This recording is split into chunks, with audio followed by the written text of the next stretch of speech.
So what do I believe? I believe that we're experiencing a common reality. I could be wrong. It could be brains and vats or in a matrix or whatever, but there seems to be no way to demonstrate this and nothing we could do about it if it were found to be true.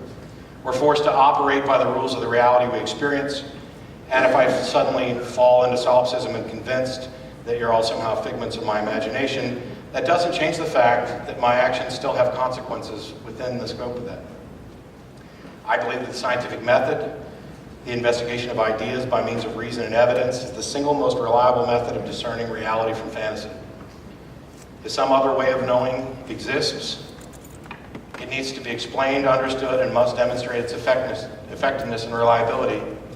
And I'm curious as to how it could do that without using the scientific method.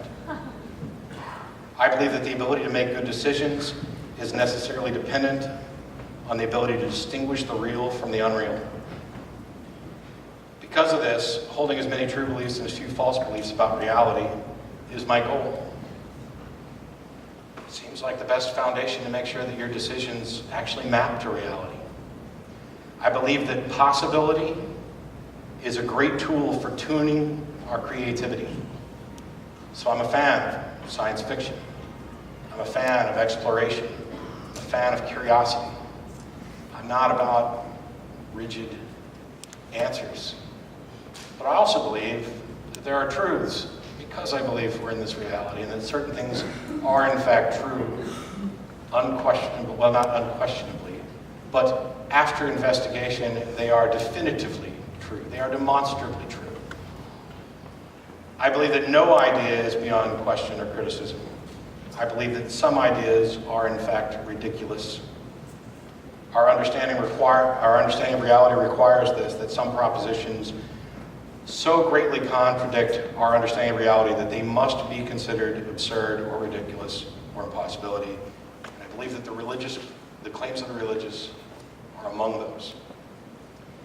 I believe that beliefs matter because beliefs inform our actions. Our actions have consequences for ourselves, for those around us, consequences we can't always see, consequences we can't even begin to see, that we start something rolling and we don't know necessarily where it'll end up. And so our best course of action is to look around at the world and say, what would the world be like if everybody did this? I think, by and large, most of my actions are consistent with that. What would the world be like if everybody did this? There are still some things I do that would make a pretty crappy world if everybody did it, and I'm working to correct them. But by and large, I think that's a good way to go about finding out the best way to live. It's consistent with humanism, other philosophies, but I just try to keep it a little simple. I don't know how much time I got left because I got emails and other stuff. You're good. Okay. Well, you never know. If you need to stretch or something, you can give a standing ovation at some point, just randomly, and then sit back down. Here's an email I got. It says, I enjoy watching your show via the internet in my free time. I live in the Bible Belt of America, and I know only one other atheist personally. So your show gives me access to views I almost never hear when talking to people that I know. I was actually following the advice of my youth pastor at the time when I came across a video on YouTube that I thought might test my faith. It was from Fighting Atheist, who claimed that if people watched his videos, then they would deconvert. I thought there was no way it would happen, but I watched it anyway, and what I watched was called The Bible is Fiction, and so are all holy books. When the video was over, I thought to myself, oh no, now I'm a heathen.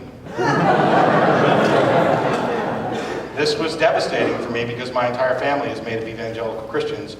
My mother's the choir director, my father's the deacon, my grandfather's a preacher, my great-grandmother was, man, this sounds like some people in my family. I was in the church every time the doors were open and attended many Christian summer camps. On the other hand, it was also a wonderful relief. I hated the morality of the Bible, but I would make excuses for it because I wasn't aware that not believing was an option until my later years of high school. Logically, I understand that the likelihood of a God existing is minimal and inconsequential. However, I still have an irrational fear of God and hell. I gave myself time to get over the brainwashing, about 4 years, and accept my new and improved lifestyle, but it's only gotten worse over time. My nightmares of hell are terrible. They're starting to interfere with me, with my mental and physical health. The only counselors that I can currently seek out are all religious, and I know that seeing them would only certainly do more harm. Just sending this email makes me feel a little better, but if you have any advice to offer, then I'd be grateful. This is one that came in this morning, so I haven't actually answered it yet. It's absolutely typical. Get it all the time. The emails that come in to my inbox are predictable enough that if I wanted to, I could write up 20 stock answers and send them off. I won't do that because I actually care more about the people who are writing than the people who have abandoned them and fed their minds with nonsense. So.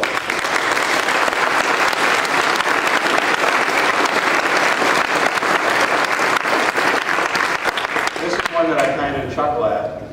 Hello, I'm getting really confused with my faith. Now, first of all, he's writing to an atheist. I'm getting really confused about my faith. Just the other day, I got a message trying to prove that the Islamic religion was correct and mine was wrong. I'm annoyed how many different religions there are, as it just confuses people. Then even within the Christian denomination, it's split into different sections who tell each other that they're wrong. Everyone claims they're correct, but I think this site might actually be correct. And then he links to BibleDiscoveries.com, which is nonsense.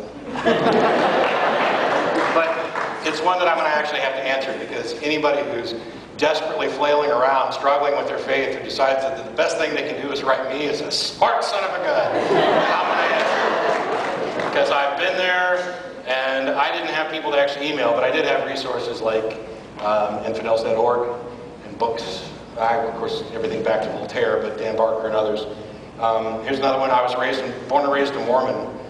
I believe their stories, but had so many unanswered questions over the years. I've gone to other churches to try to fill in the blanks, but other Christian churches were even more confusing with their Trinity. Siamese triplet God, or perhaps I should say conjoined triplet God. As I've been watching the Atheist Experience show on YouTube, I realized I only believed these stories because so many others around me believed, and basically because I was told this is what I had to believe since I was a small child. While I don't want to give the Atheist Experience all the credit for me, why am I reading that? It's wonderful to have the internet to access information I never had access to as a child while the brainwashing was going on. My hope is that in the not too distant future, with all the information people can obtain, religions can eventually be a thing of the past. That's my hope too. And that came in yesterday as well. That's my plan, that's my master plan, as long as that's the right slide. We have to change minds. And I don't simply mean convincing theists to give up their religious beliefs. We have to change the mind of the theists who dislike and disparage atheists without knowing anything at all about them. We have to change the mind of the individuals who care more about whether their beliefs are comforting, appealing, and shared by their family than whether those beliefs are true. We have to change the minds of the media about how relevant non-believers are. There's no press outside today. We got a freaking Freethought Convention in Tulsa, Oklahoma, and there's not one damn reporter out there.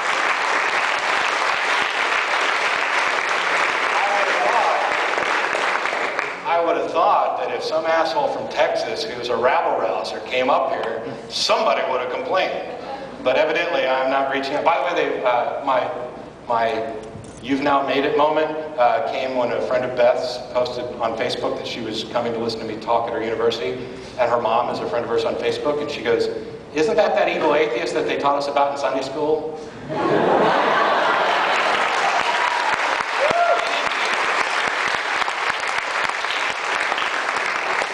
So we have to change the mind of the media as well. We have to change the minds of the voters and make them aware of the impact that their elected representatives can have on everything from the Supreme Court right down to the local school board and the local groups. And the significance of those smaller elections can't continue to be overlooked. It's not just Washington that makes policy that affects us. We have to change the mind of atheists who feel that they're alone. We have to change the mind of atheists who don't feel that activism has any value. We have to change the minds of network executives who don't feel like there's a market for secular programming. And we have to change the minds of university officials who don't feel that public debate has a place on their campus. We have to change the minds of the apathetic, disenfranchised, despondent individuals to create active, dedicated, and passionate representatives. We need to build a world where no child's mind is polluted with fear-inducing superstition, where no one is made to feel that they were born bad or wrong or in need of forgiveness for who they are, where equality is prized, where freedom is cherished, where respect for ideas is proportioned in accordance with the evidence supporting them, where reason and empathy are the premier guide of our moral considerations instead of authoritarian dogma, where diversity doesn't breed the sort of harmful divisiveness that creates the us versus them mentality that we endure on a daily basis, where what you believe is less important than why you believe it, and far less important than what you do about it, where the rights of the minority aren't sacrificed on the might makes right altar of the majority. And we do this by continuing the work we've already done. We create more blogs, more wikis, more podcasts, more local groups, more medium-sized groups, more state groups, more conventions, more of everything. We educate the people within our groups, and we send them out, not like an army, but like a collection of people who care about other people and the world we live in. We've been doing good. The nuns, the people who don't associate with any religion, the largest growing religious group on the planet. Some people think we've got it turned up to 10. We have to turn it up to 11.